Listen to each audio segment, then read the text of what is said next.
దినకర శుభకర పాటలో వర్ణించబడిన త్రిమూర్తి సమ్మిళిత ఆకృతి విగ్రహరూపం త్రేతాయుగంలో విశ్వకర్మచే నిర్మితమైన సూర్యదేవాలయంగా నేటికి విరాజిల్లుతున్న మహిమాన్విత దేవాలయంలో కనిపిస్తుంది.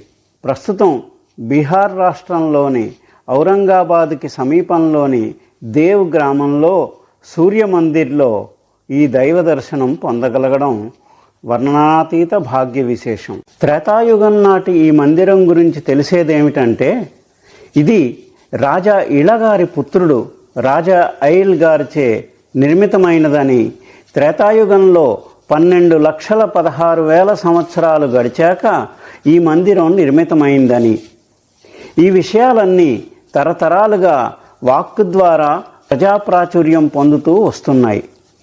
రాజా ఐల్ ఒకనాడు వేటకి ఈ ప్రాంతానికి వచ్చినప్పుడు వారి సాయంత్రం కాలకృత్య అవసరానికి నీటి కోసం వెతుకుతూ ఉండగా పర్వత ప్రాంతం కావడంతో ఒక చిన్న గుంత లాంటిది మాత్రం కనబడింది. కొంతకాలంగా క్లిష్టమైన చర్మవ్యాధితో ఉన్న రాజు శరీరం పైన ఆ నీటి చుక్కలు తాకిన దగ్గర అంతా ఆ వ్యాధి పూర్తిగా నిర్మూలనమైనది. రాజు చాలా సంతోషంతో ఆ రాత్రికి అక్కడే బస చేశారు.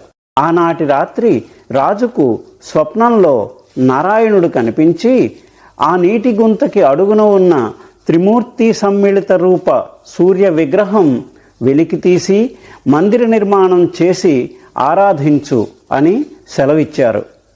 ఆ విధంగానే ఆలయ నిర్మాణం, సూర్య ఆరాధన జరుగుతూ వస్తున్నాయి.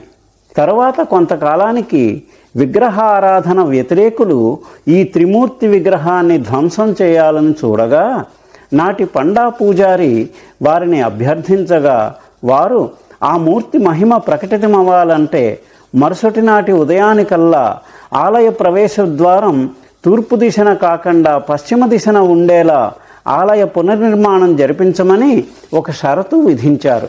అతి శ్రద్ధాళువైన ఆ పూజారి నారాయణ భగవానుని వేడుకోగా నారాయణుని ఆజ్ఞ మేరకు విశ్వకర్మ పశ్చిమ దిశన ప్రవేశద్వారం ఉండేలా ఆలయ పునర్నిర్మాణం ఉదయానికల్లా చేయడం జరిగింది. అంతటి మహిమాన్వితమైన ఈ ఆలయంలో సూర్య భగవానుడు ఆదిత్య ద్వాదశనామావళి ఆదిత్య ప్రథమో నామం, ద్వితీయం తు దివాకర, తృతీయం భాస్కరం ప్రోక్తం, చతుర్థం తు ప్రభాకర, పంచమం తు సహస్రాంశు, షష్టం చైవ త్రిలోచన, సప్తం హరిత సస్వం చ, అష్టం చ విభావసో, నవం దిన్ కృత్ ప్రోక్తం, దశం ద్వాదశాత్మక, ఏకాదశం మూర్తి, ద్వాదశం సూర్యవచ లోని ఏకాదశ నామ రూపమైన బ్రహ్మ మహేశ్వర విష్ణు రూప త్రయీమూర్తిగా కొలువై ఉదయం బ్రహ్మదేవునిగా, మధ్యాహ్నం మహేశ్వరునిగా, సాయంత్రం విష్ణు భగవానునిగా భక్తుల నిరంతర పూజలు స్వీకరిస్తూ కరుణిస్తున్నాడు.